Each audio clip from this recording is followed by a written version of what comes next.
What are preferred stock mutual funds?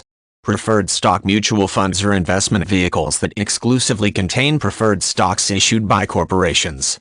These funds are attractive to people who seek to make income from their investments, as the preferred stock mutual funds pay regular dividends.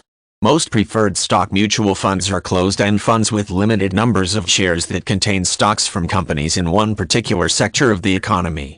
Corporations issue two types of stock: common stock and preferred stock. Both stocks represent an ownership stake in the company, but common stockholders have voting rights, whereas preferred stockholders have none. Preferred stocks pay a fixed dividend that usually exceeds the variable dividends paid to common stockholders.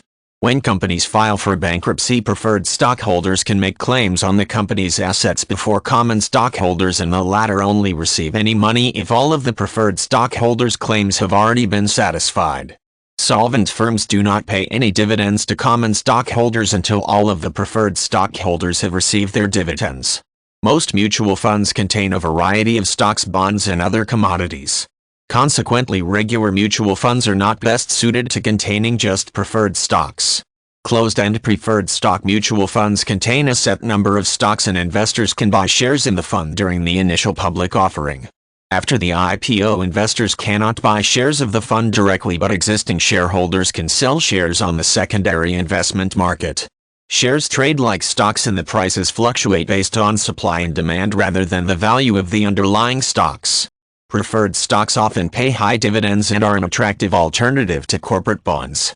Bonds represent a more conservative investment because in a corporate bankruptcy, bondholders must be paid ahead of preferred stockholders.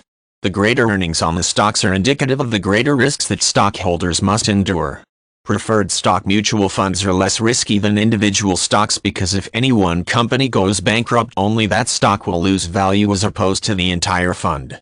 Shares of preferred stock mutual funds sometimes prove to be more illiquid than shares of other mutual funds if the shareholders cannot find buyers willing to match the ask price. People with shares in regular mutual funds can redeem the shares by selling them back to the mutual fund company. Preferred stock mutual funds are also more volatile than other mutual funds, since the funds typically only contain stocks from one sector of the economy.